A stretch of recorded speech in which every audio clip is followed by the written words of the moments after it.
Hello students.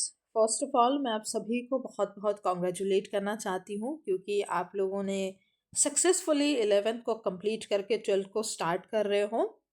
No matter आपका 11th कैसा था, अच्छा रहा बुरा रहा, आपको मार्क्स अच्छे मिले कैसे भी मिले, मैटर नहीं करता है। बट अगर आप अभी 12th के स्टार्टिंग में हो तो इस वीडियो को मिस मत करना, क्योंकि हम कितना भी कह दें कि 11th कैसा भी रहा हो चल जाएगा, लेकिन 12th कैसा भी हो नहीं चलेगा, 12th अच्छा होना चाहिए। अब देखो, आपको किस पर्सपेक्टिव से सोचना है या फिर किस पर्सपेक्टिव से अगर हम देखें तो 12th इम्पॉर्टेंट है। कुछ बातें मैं पहले बताना चाहती हूँ और फिर उसको कैसे टैकल करना है। अगर हम इस 12th को एक गेम की तरह सोचें तो मैं कुछ रूल्स आपको बताऊंगी जिनको अगर आप फॉलो करोगे तो आपका जीतना तय है। पहली बात, 12th क्या है?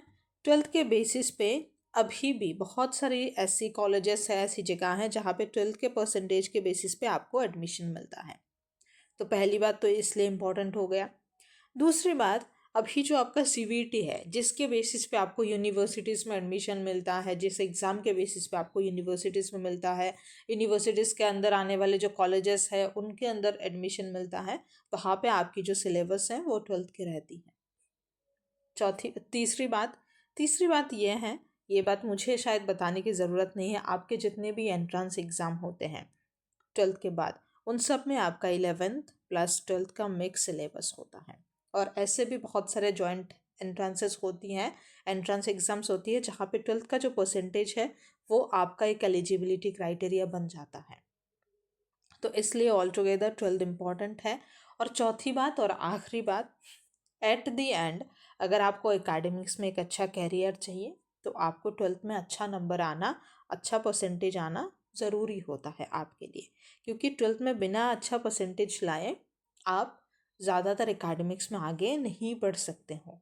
अभी यहाँ ये बात बहुत कंट्रोवर्शियल होगा क्योंकि बहुत लोग कहेंगे कि कुछ लोग होते हैं जो 12th में बहुत कम परसेंटेज लाते हैं लेकिन आगे जाके वो बहुत अच्छा करते। देखो, आगे जाके आप क्या करोगे नहीं करोगे वो आपकी बात है, लेकिन एक क्लास में अगर आपने मेहनत करा, आपने अच्छा परसेंटेज लाया, तो 12th के बाद जब आपका कॉलेज शुरू होता है ना, वो एक अलग ही दौर होता है।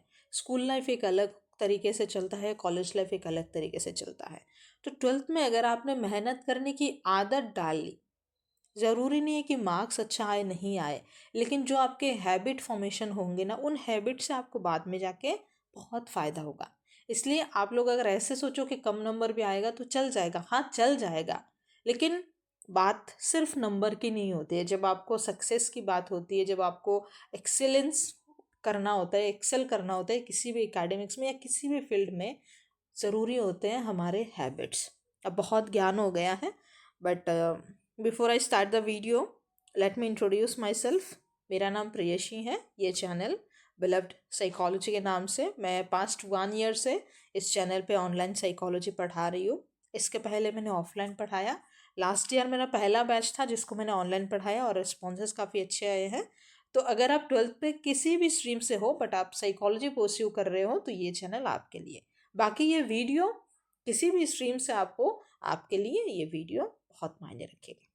तो 12th का एक सिंपल रूल है।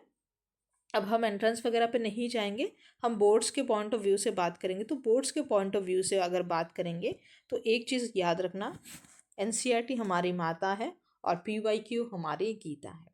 तो जो जैसे कि हमारी माँ होती हैं, हम उनको सुनते हैं, वो जो कहती है वही सुनते हैं। सेम एनसीईआरटी में जो दिया है वही आपको पढ़ना है बोर्ड्स के लिए। इसके अलावा आपको किसी दूसरे के सुनने की ज़रूरत नहीं है, इसके अलावा आपको किसी दूसरे के पास जाने की ज़रूरत नहीं है। Got it?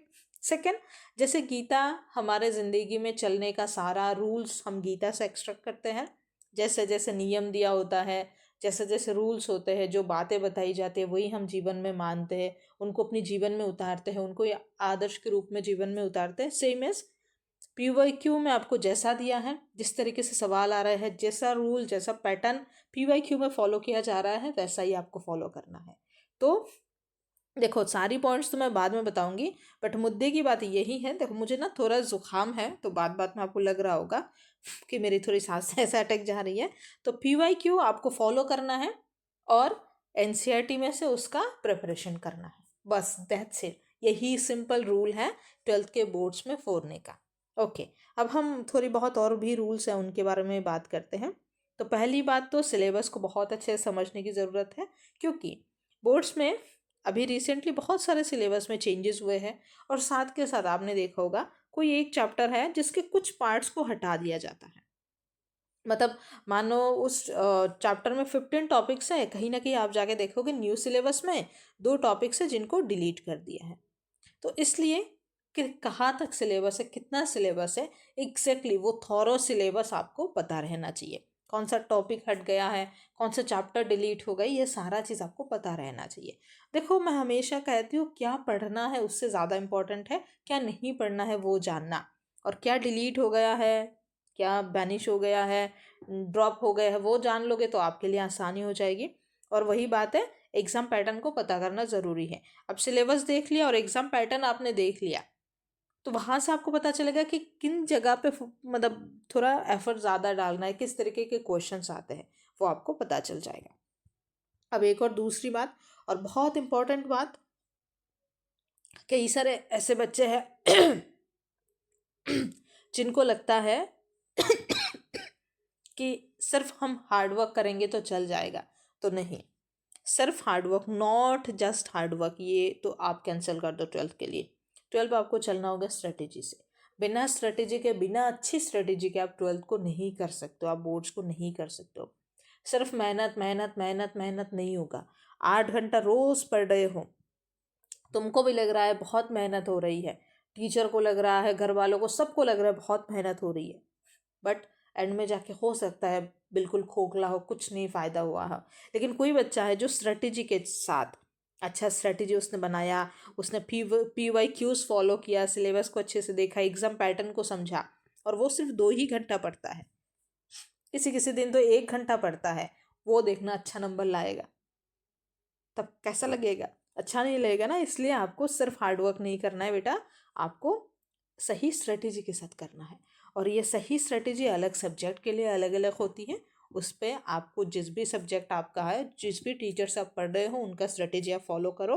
और साइकोलॉजी अगर आप पढ़ रहे हो तो आप मेरी चैनल को फॉलो कर सकते हो। ओके, उसके बाद go through P Y Qs. मैंने बता दी पी वाई क्यूज़ क्या है, मतलब उसका क्या इम्पोर्टेंस है। तो पी वाई क्यू अगर आप देखो, ये यहीं पे एक बात है, एक बुक आती है 10 years सॉल्व पेपर करके, एक बुक आपको मिल जाएगी, शायद ओसवाल पब्लिकेशन की है वो बुक। जब मैंने बोर्ड का एग्ज़ाम दिया था तब भी मैंने भी यही बुक फॉलो की थी, और ऐसे ऑफलाइन भी मैं बच्चों को पढ़ाती हूँ, मैं यही बुक सजेस्ट करती हूँ। तो 10 years सॉल्व पेपर करके बुक है, आपको अगर मिलता है आप किसी भी बुक स्टोर से ख़रीद लो, नहीं तो मैं डिस्क्रिप्शन में उसका लिंक भी डाल दूँगी, फ्लिपकार्ट अमेज़न का, आप वहाँ से भी चेकआउट कर सकते हो बुक को। ये बुक खरीद लोगे ना, एनसीईआरटी को सीधा पढ़ो, और एनसीईआरटी चैप्टर को, हर एक चैप्टर को समझो, उसका हैंड रिटन नोट्स बनाओ। पीवीक्यूज़ को, जो लास्ट 10 years के सॉल्व पेपर जो बुक मैंने बताया वो बुक खरीदो, या फिर आपको कहीं पे सिर्फ पेपर मिल रहा है, सॉल्यूशन मिल रहा है, कहीं से भी मिल रहा है, मुद्दे की बात है पीवाईक्यूज़ होनी चाहिए, पास पेपर्स होनी चाहिए। अपनी एनसीईआरटी के हैंड रिटन नोट्स बनाओ, कैसे नोट्स बनाते हैं उसके लिए मैं वीडियो बना दूंगी, देख लेना।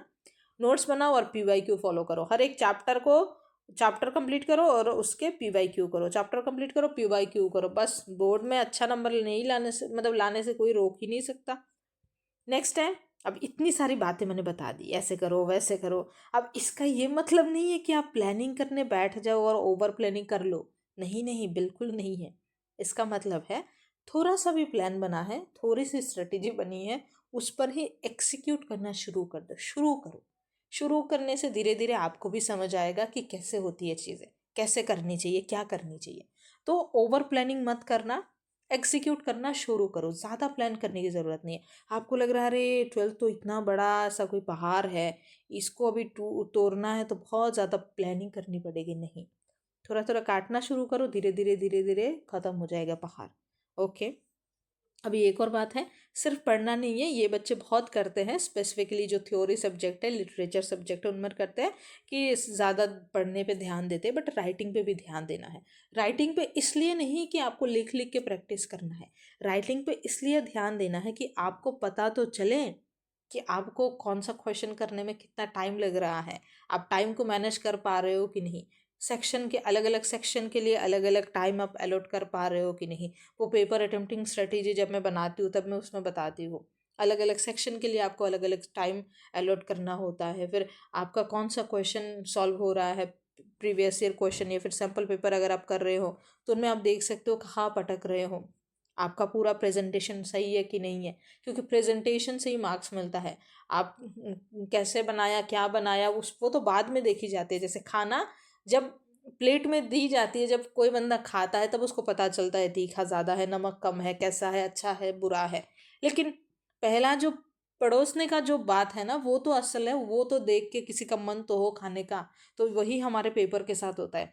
पहले आप ढंग से लिखो, पेपर देख के अच्छा तो लगे, तब ना जाके पेपर को पढ़ेंगे, मार्क्स देंगे, नंबर कटेगा, मिलेगा, वो तो बात की बात है। तो और इस चीज़ को सही बनाने के लिए, करने के लिए आपको प्रैक्टिस करनी होगी पेपर अटेम्प्ट करने की। यहाँ पे मैंने राइटिंग बोला, but this is actually paper attempting, paper attempting. Okay, then आपको कंसिस्टेंट रहना है। वही बात है कि ज़रूरी नहीं है कि आप रोज़ 8 घंटा पढ़ो।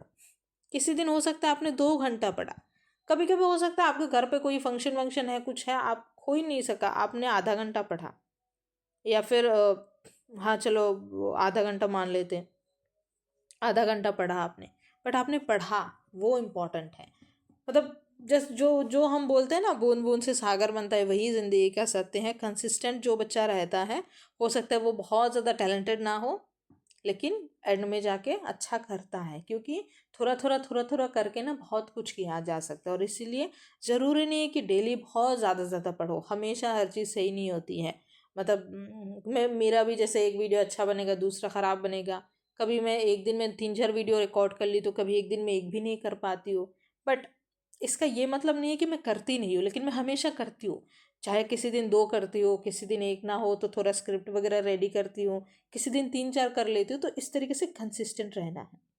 आपने हो सकता है आप रोज़ मैथ सॉल्व करते हो, 30 क्वेश्चन आप सॉल्व करते हो, किसी दिन नहीं हो पाया, आपने सिर्फ 5 क्वेश्चन सॉल्व किया, ओके, वेल एंड गुड, बहुत बढ़िया है। आप रोज़ एक पेपर देते हो, किसी दिन आपको वक्त नहीं मिला है, आपने सिर्फ एक सेक्शन किया है, only 1 section, that's okay, but करना ज़रूरी है।